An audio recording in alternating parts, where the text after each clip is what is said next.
Rema essaie de parler à sa fille Vanessa, mais celle-ci refuse le dialogue. Elle dit qu'elle n'a rien à dire et affirme qu'elle sait parfaitement que sa mère est la maîtresse d'Alberto Triana. Rema tente de lui faire comprendre que la vie n'est pas aussi simple qu'elle l'imagine, mais Vanessa réplique que pour elle, si, elle voit clair. Rema lui explique qu'elle a toujours été seule à tout gérer, le père, la fille, les sacrifices, sans jamais penser à elle-même. Elle avoue qu'avec Charlie, il n'y a plus d'amour depuis longtemps. Mais Vanessa est blessée et lui lance « Pourquoi m'avoir eu, si c'était pour ne pas vouloir de moi dans ta vie ?» Rema est dévastée. Elle lui assure que Vanessa est la plus belle chose qu'elle ait eue, mais confie aussi qu'elle ne peut plus vivre dans le déni. Elle n'a pas l'intention de partir avec Triana, mais elle ne veut plus rester avec Charlie non plus. Vanessa, furieuse, rejette sa mère. Elle lui dit qu'elle ne veut plus la voir, la chasse et lui demande de les laisser seuls, son père et elle. Juancho partage un moment de confidence avec Eric. Il lui montre une vieille photo d'un groupe qu'il formait autrefois. C'était un groupe de hip-hop, puis ils sont passés au reggaeton. Eric découvre que Juancho faisait la musique, son frère chantait, et la jeune femme, la vraie star du groupe, chantait, dansait et écrivait les chansons. Malheureusement, cette jeune femme est décédée depuis longtemps. Son nom n'est pas prononcé, car Tammy arrive au même moment. Tammy se réjouit de l'évolution du projet d'Eric, le prend dans ses bras, fière de lui. Elle propose d'aller fêter leur succès ensemble, et Juancho dit qu'il a déjà un endroit en tête.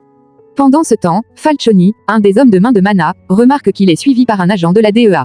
Il tente de s'enfuir, mais l'agent finit par l'interpeller. Chez Juancho, Yemi est ému de voir qu'il a conservé leurs anciens disques.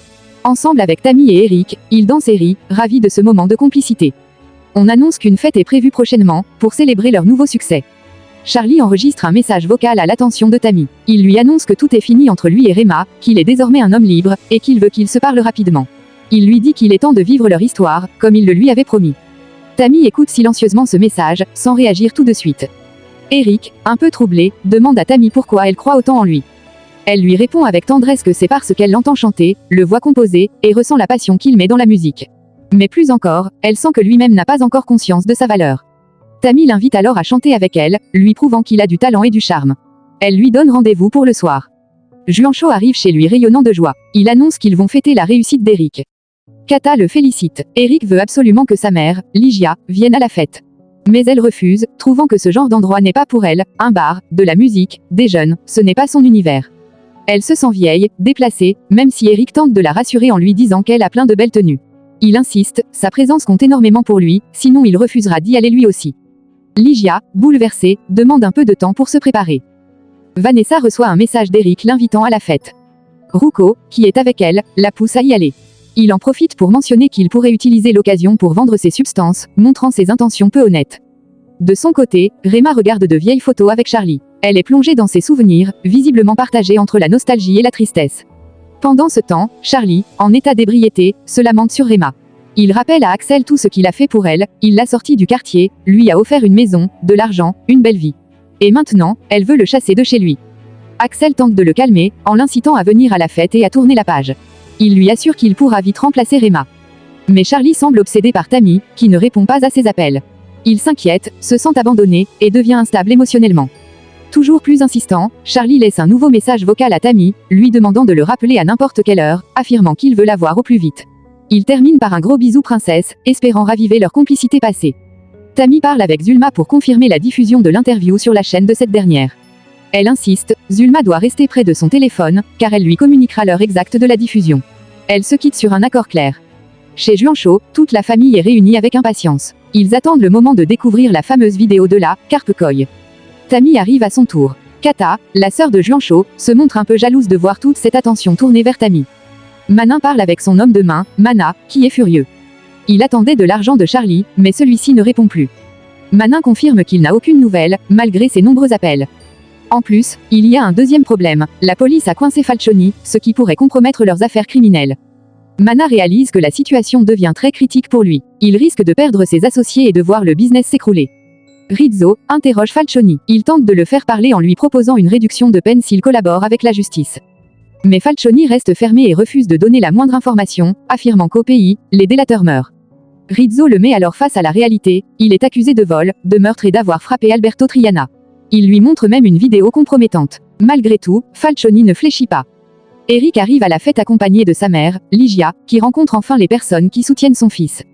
Elle reconnaît Tammy comme étant l'ancienne assistante de Charlie, et se demande ce qu'elle fait là. Eric lui explique que Tammy est la première à avoir cru en lui, et c'est elle qui l'a présenté à Juancho, son producteur. Ligia se rend compte que ce trio est à l'origine du succès d'Eric, ce qui l'impressionne. Elle se souvient aussi du passé des frères et sœurs de Juancho, les ayant vus petits dans le quartier. Mais il note également quelque chose de louche et avertit sa mère que Charlie ne doit rien savoir de tout ça. Eric insiste, c'est un secret à garder absolument. Pete, curieux, demande à Eric si Vanessa va venir à la fête.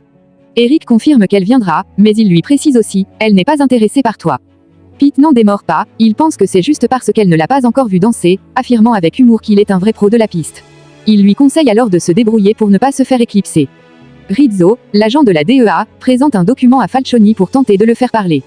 Il lui explique que toute la bande de Manning va tomber et personne n'aura la chance de négocier, sauf lui, s'il collabore maintenant.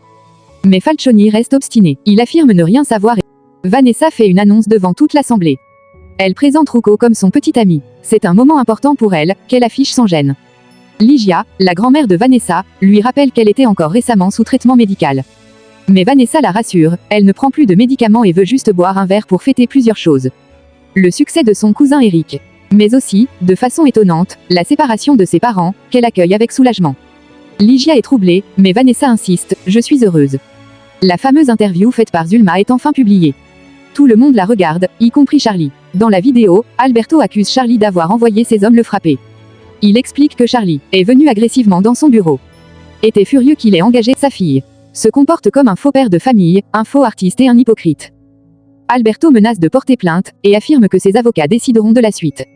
Charlie, furieux, casse le téléphone d'Axel puis lui explose une bouteille sur la tête. Sa rage le dépasse complètement. Il est hors de lui. Ligia observe le comportement de Ruko, le petit ami de Vanessa, et elle le trouve très mal élevé. Elle fait part de ses doutes à sa petite fille, surtout après les révélations sur ses parents. Elle demande, explique-moi un peu ce qu'il se passe avec eux.